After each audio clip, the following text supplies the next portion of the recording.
My name's Jennifer Fulweiler. I was a lifelong atheist, and I'm now a Christian. I write a blog called Conversion Diary. It's a chronicle of the ups and downs of what it's like to have faith after an entire life of being an atheist. I never believed in God, not even as a child. When my dad would come read books to me at night, I believe I was in 4th or 5th grade, and our nightly reading was Carl Sagan's Cosmos. So I was very much raised on a diet of science and reason and evidence-based rational thought. You believe what you can prove. I believe that I have hands because I can see them. I believe in a black hole, even though I've never seen one, but science can tell us about the way matter moves around it that we can observe. And so this very rational worldview always made sense to me on a fundamental level.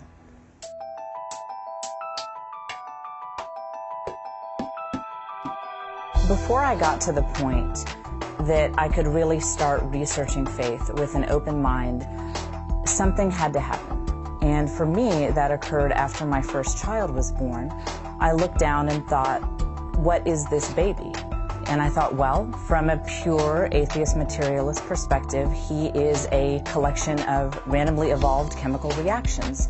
And I realized if that's true, that all the love that I feel for him, that it's all nothing more than chemical reactions in our brains. And I looked down at him and I realized that's not true. It's not the truth. I didn't know where to go from there, but that's what prompted me to start researching topics of spirituality. I got my books about Buddhism and about every religion except for Christianity, basically. I assumed that anything could be true except for Christianity. And my husband, who considered himself a non-practicing Christian, said, you might want to start with the one major world religion whose founder claimed to be God. After all, that's a really easy claim to disprove if it's not true. And I thought, well, that's a fair point.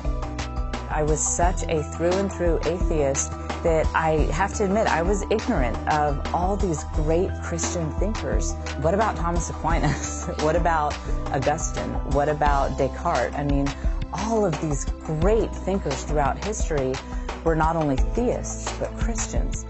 And I was really surprised when I actually found these very intellectually rigorous books where people talked about their faith from a place of reason and not a place of emotion.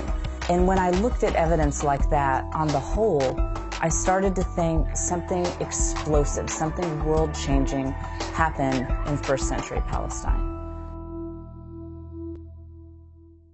You have this guy named Jesus who comes from a lower class region, gains a bunch of lower class followers, and ends up being executed by the Romans. And yet in droves, you see thousands and thousands of Jews giving up these traditions that they had held dear for thousands of years. And the people who joined in on this new religion, there was no benefit for them. It was a persecuted religion.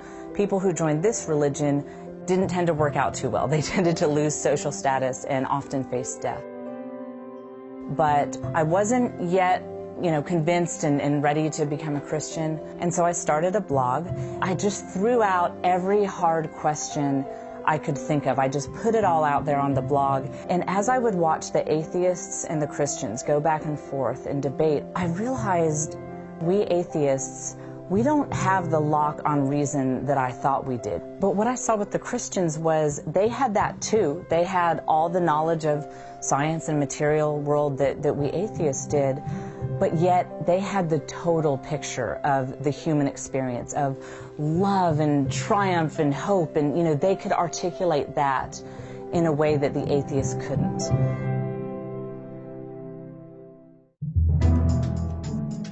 It wasn't until after I had made the intellectual decision to become a Christian that I think I finally believed it in my heart. When I set my pride aside and said, okay, I feel like I'm talking to myself, but Jesus, I want a relationship with you. I want to know you, even though I don't know how to go about doing that. This peace entered my life, this joy, the way my whole being was transformed. There was just no question that this is somebody real. I think that not only am I more alive now that I'm a Christian, but I'm so much more intellectually alive. Finally, nothing is off limits. I can ask questions about science, but I can also ask questions about the spiritual world, and I'm free to really seek the truth.